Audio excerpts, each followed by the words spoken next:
Tonight is the night that I'ma get twisted. Mix Moscato and vodka, I'ma mix it. Roll that spaceship, we about to get lifted. Live in the present and gift is for the gifted. This what you came, this what you came for. You get what you made, this what you pay for. So make sure the stars is what you aim for. Make mistakes though. I never worry. Life is a journey. I just wanna enjoy the ride. But it's a hurry. It's pretty early. Sometimes we'll take our time. What's up, Millie Mafia? It's your girl, Millie, that light burger. Everybody be watching. And we're back again with another conspiracy theory. Ooh. Alright, so I don't know if this one is more so a conspiracy theory, but we are gonna watch top 10 darkest movie theories. So if you're new to my channel, make sure you like, comment, subscribe, make sure you hit that notification bell, make sure you give this video a thumbs up. Team Millie Mafia all day, every day, and if you didn't know, now you know. And we about to begin. Let's see what we got here.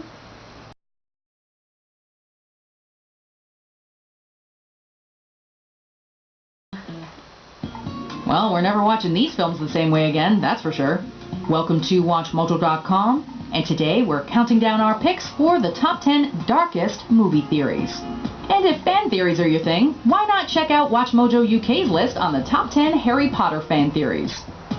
For this list, we're looking at the darkest and most depraved movie theories on the internet, and ranking them based on the depravity of the theory in question, and just how well each of them works, however twisted they may be. Number 10. Rose imagined Jack to cope with her depression. Titanic.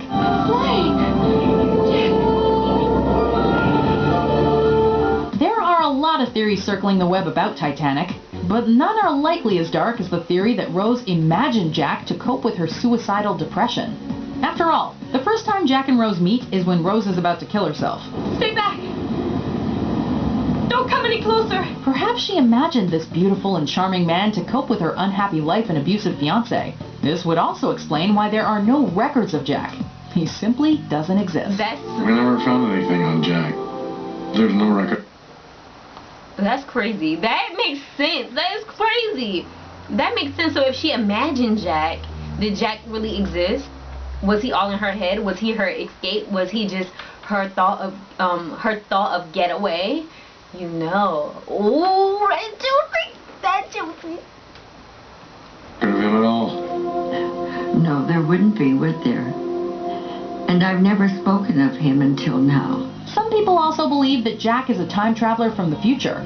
And while a case could be made for that, it isn't quite as dark as depressed woman imagines a charming man to save herself from suicide. I don't know the steps. Neither do I. Just go with it. Number 9. Kevin McAllister grows up to be Jigsaw. The Home Alone franchise and the Saw franchise. It seemed to me it was going to happen before. It's the other way around. Isn't that right, Mr. Home Invader? As you all know, the first 2 Home Alone movies concern Kevin setting traps against a couple of stupid criminals. Yeah. But doesn't he seem to have a little too much fun in torturing and causing these men extreme pain?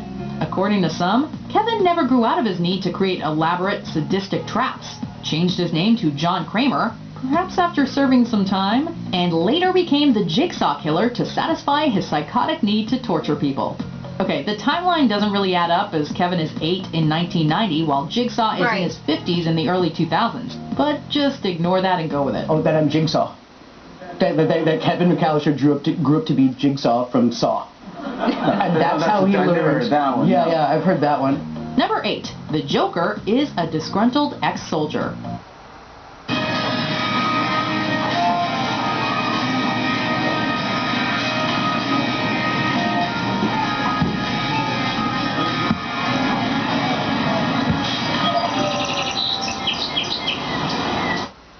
The Dark Knight. I believe whatever doesn't kill you simply makes you a stranger. This one isn't so much dark as it is just sad and scary. According to one popular theory, the Joker is a war veteran who's gone psychotic.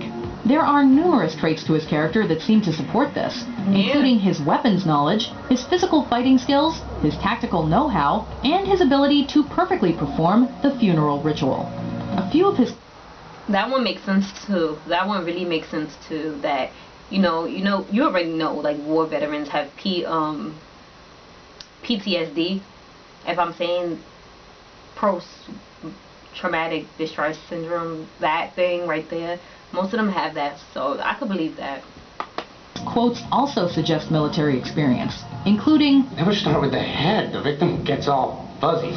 and resentment like, If tomorrow I tell the press that like a gangbanger will get shot, or a truckload of soldiers will be blown up, nobody panics. the Joker is clearly psychotic, but he could also be a very pained and traumatized man. See, I'm not a monster. I'm just ahead of the curve. Number 7. The briefcase contains Marcellus Wallace's soul.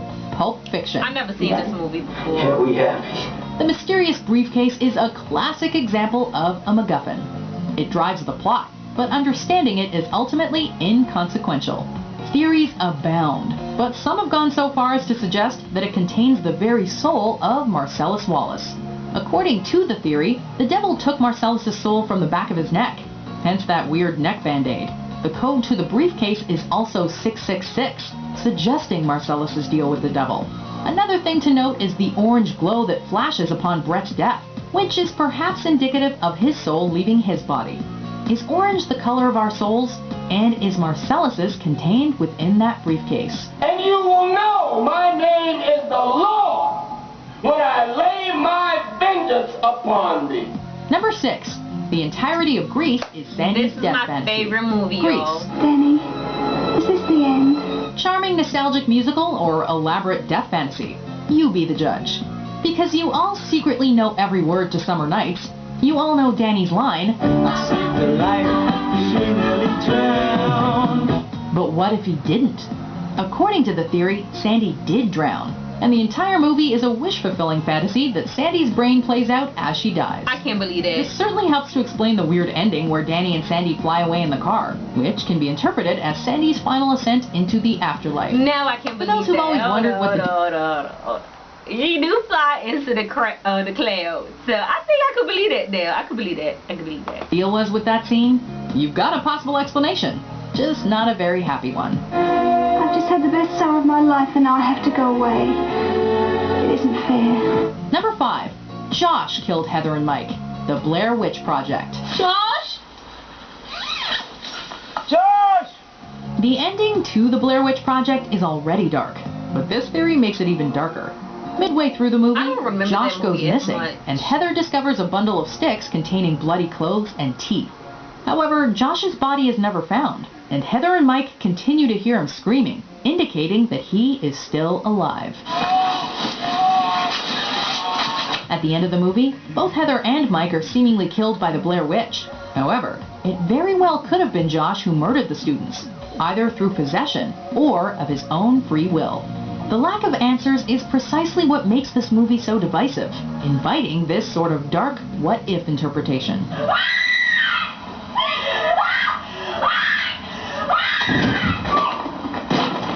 Number 4. Peter Pan is the angel of death. Peter Pan. Oh, Peter! I knew you'd come back. Well, so much for this whimsical children's tale. There are numerous theories regarding Disney's Peter There Pan, are. and a lot of them... Okay, so on Peter Pan, what is that? I am a lost boy in Neverland. Something Peter Pan. It's a song of, I think it's called Lost Boy. And I don't know, it's so many theories of Peter Pan. Like Peter Pan was lonely, so he used to lure kids to Neverland, and you never leave Neverland. Then when I was watching Once Upon a Time, Peter Pan will lure boys to Neverland, and they will never be able to leave. He has a cult on Neverland. Like, it's so many stories for this cartoon, this kids cartoon. It's so crazy. boil down to Peter Pan being a childish Grim Reaper and Neverland being the afterlife. One theory posits that Wendy dies of leukemia and Peter guides her to the afterlife, also known as Neverland, where many of Wendy's real-life acquaintances are cartoonishly exaggerated. Another theory posits that Wendy, John, and Michael all died, were transported to the afterlife by Peter, and met more dead children, also known as the Lost Boys. Why do you think they never grow up? Well, if you died in childhood, you literally can't. Well, I'm certainly proud of you, you blockheads. Number 3. Toy Story 3 is about the Holocaust. Toy Story 3. Help your papa! We all know that Toy Story 3 is the saddest movie ever, but this theory does the seemingly impossible by making it even sadder. To begin with, the toys are left behind, similar to the Jewish people in Germany during the Third Reich. They then discuss what happened and what to do in a Y'all scene gotta very be similar kidding to me The comparing Pianist. that to Jewish And Buzz people. suggests it's going to the attic like Anne Frank. We're going into attic mode, folks. Keep your accessories with you at all times. They're then transported in a box, like a train, to a daycare full of undesired toys, like a concentration camp. Here, they're mistreated and eventually sent to an incinerator. We're not sure if this was intended or not, but the parallels are heartbreaking. That makes no sense. That makes no sense. Number 2. Doc Brown was trying to commit suicide. Back to the Future. I think I've seen this back. You made it! Yeah. Have you ever wondered why Doc was standing in the path of the DeLorean? Well, wonder no more. According to this theory, he was suicidal. Right before sending the DeLorean back in time, Doc laments his many past failings, which speaks to motive. He feels like a failure. It's taken me almost 30 years of my entire family fortune to realize the vision of that day. He's also being hunted by the Libyans, and perhaps plans on killing himself before they can. As Doc sees it, it's a win-win situation. Either the time machine is a success and his work respected, or he dies and his trouble with failure and the Libyans die with him. If so, he fully intended on taking both Marty and Einstein with him. Einstein. Hey, Einstein, where's the dot, boy? Number 1. Willy Wonka's candy is This one made keep from coming dead back up, children. y'all. Willy Wonka and the Chocolate It's Factory. made from dead children. That one My keep coming beautiful up. chocolate! Throughout the movie, it's established that Willy Wonka is a candy genius, as his candy tastes far better than his competitors, perhaps indicating a secret ingredient. That secret ingredient? Children, at least according to this theory. Wonka brings children into his factory under the guise of a tour, then rigs his factory into a massive death trap to capture the children. This would explain his uncaring attitude towards the kids' health. That is so true. So like I said in the last video, if you watched my last reaction video, that Willy Wonka story had came up as well too. But this one gets, I feel like, into more in depth about it. Like, he do have a very, very nonchalant attitude every time the kids get into something in his factory and stuff like that. So I don't know, I be feeling like these shows, these movies and all of that really be hinting towards, they be hinting towards, you know, the bigger picture sometimes. But I don't want to be one of those people who just believe in conspiracy theories. I don't know. Health and safety. Don't just stand there, do something! Help. Police. It would also explain the human-sized pipes and how the boat and Wonkamobile don't have any vacant seats. Wonka knew the numbers would dwindle because he had every intention of murdering those children. That's true. Every time they went somewhere in the factory, it was just enough for the people that was there. And using them for his candy. Stop, don't come back. Do you agree with our picks? Check out these other great clips from Watch Mojo. That is crazy. All of that is so crazy. Oh my gosh. That's so freaking crazy. Some of these conspiracy theories they be hitting the nail on the head and make you open your eyes, but I ain't trying to seem crazy or whatever. But that's the end of this video. Make sure you like, comment, subscribe. Make sure you hit that notification bell. Make sure you give this video a thumbs up. Team Melly Mafia all day, every day. If you know, now you know. And we gonna be back with another reaction video. So stay tuned.